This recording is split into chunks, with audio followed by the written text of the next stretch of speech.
بسم اللہ الرحمن الرحیم۔ السلام علیکم، میں ہوں اسد اللہ اسدی اور آپ دیکھ رہے ہیں اسدی وائس آور۔ کارگل آپریشن، جس کی وسعت کا یہ عالم تھا کہ یہ 120 کلومیٹر سے بھی بڑے محاذ پر پھیلا ہوا تھا، وزیر اعظم اور کابینہ کی دفاعی کمیٹی کے علم میں لائے بغیر شروع کیا گیا تھا۔ بھارت نے نہ صرف محاذ جنگ پر اس کا بھرپور جواب دیا، بلکہ سفارتی سطح پر بھی وہ زبردست مہم چلائی کہ اس وقت کے چیف آف آرمی اسٹاف کے ماتحت کام کرنے والے 4 کے ٹولے کو اس کا جواب دینا مشکل ہو گیا۔ اس آپریشن کے منصوبہ سازوں کا یہ مفروضہ کہ سیولین محب وطن نہیں ہوتے اور یہ کہ وہ اس آپریشن کی خبریں افشاء کر دیں گے، در حقیقت انتہائی غلط تھا۔ جنرل مشرف کا یہ موقف کہ ہر شخص باخبر تھا، حقائق کو مسخ کرنے کے مترادف ہے۔ وزیر اعظم کبھی اس کارروائی میں فریق نہیں بن سکتے تھے جو ان مثبت نتائج پر پانی پھیر دے جنہوں نے بھارت سے امن مذاکرات کے ذریعے حاصل کیے تھے۔ جب فوج کو اندازہ ہوا کہ بھارت بڑے بھرپور انداز میں جوابی کارروائی کر رہا ہے اور جانی اموات کی شرح میں اضافہ ہو رہا ہے، تو جنرل مشرف کے پاس اس کے سوا اور کوئی چارہ نہ رہا کہ وہ وزیر اعظم کو اس بات پر آمادہ کریں کہ بھارت کو جنگ کا دائرہ کار بڑھانے سے روکنے کے لیے امریکہ کی مدد حاصل کی جائے۔ نواز شریف کو لپک کر امریکہ جانا پڑا تاکہ صدر کلنٹن سے درخواست کریں کہ وہ بھارت کو جنگ کا دائرہ وسیع کرنے سے باز رکھیں اور پاکستانی دستوں کو قابض چوکیوں سے واپسی کا محفوظ رستہ دلوائیں۔ پاکستان کی درخواست مان لی گئی اور بھارت نے جوابی کارروائیوں کو وسعت دینے سے گریز کیا۔ جنرل مشرف نے اپنی کتاب ان دی لائن آف فائر میں جو دیگر حقائق مسخ کیے ہیں، ان میں ایک یہ بھی ہے کہ جو کچھ فوجی کارروائی میں حاصل کیا گیا تھا، سفارتی محاذ پر گنوا دیا گیا۔ یہ پاکستان کے وزیر اعظم سے سخت ناسپاسی اور ناشکر گزاری کا رویہ ہے۔ بدقسمتی سے نااہل فوجی کمانڈروں کا یہ خاصہ رہا ہے کہ وہ کبھی اپنی شکست کی ذمہ داریاں خوش اسلوبی سے قبول نہیں کرتے اور اس بات کا تجزیہ کرنے کی بجائے کہ ان سے کہاں کہاں غلطیاں ہوئیں، اپنی ناکامیاں دوسروں کے سر تھوپنے کی کوشش کرتے ہیں۔ ہونا تو یہ چاہیے تھا کہ کمانڈروں کی ناقص منصوبہ بندی کی وجہ سے آپریشن کے دوران بے تحاشا جانی اتلاف پر وسیع تحقیقات کا حکم دیا جاتا۔ دوسری جانب بھارت نے جوابی کارروائیوں میں بھرپور کامیابی کے باوجود اپنے کمانڈروں سے ہونے والی غلطیوں کی بڑی باریک بینی سے چھان بین کی۔ تحقیقات ان کے نامور دفاعی تجزیہ نگار کے سپرد تھی۔ ان کے تجزیہ نگار اس نتیجے پر پہنچے کہ بھارت انٹیلیجنس کا مناسب نظام قائم نہیں کر سکا تھا۔ ان کی طرف سے یہ اہم ترین کوتاہی تھی۔ پاکستان میں ایسی کوئی تحقیق ہوئی نہ تجزیہ۔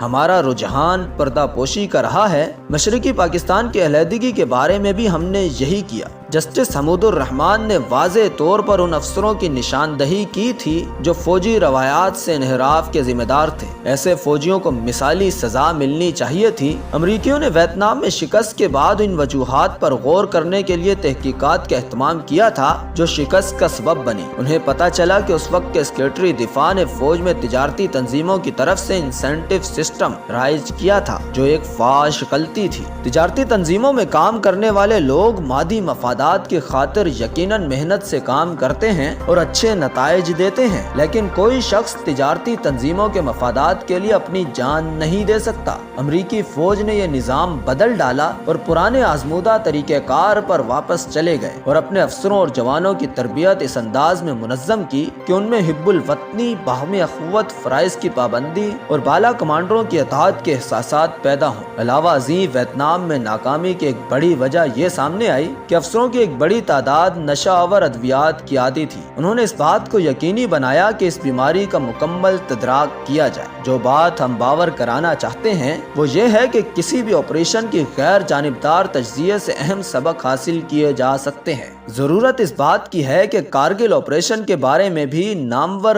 غیر جانبدار فوجی کمانڈروں اور دفاعی تجزیہ نگاروں کے ہاتھوں تحقیقات کروائی جائے اور اس جرم فاحش کا ادراک کرنے والے جرنیلوں کے ناموں کو چھپانے کی بجائے قوم کے سامنے عیاں کیا جائے تاکہ آئندہ اس طرز کی سنگین غلطیوں سے بچا جا سکے۔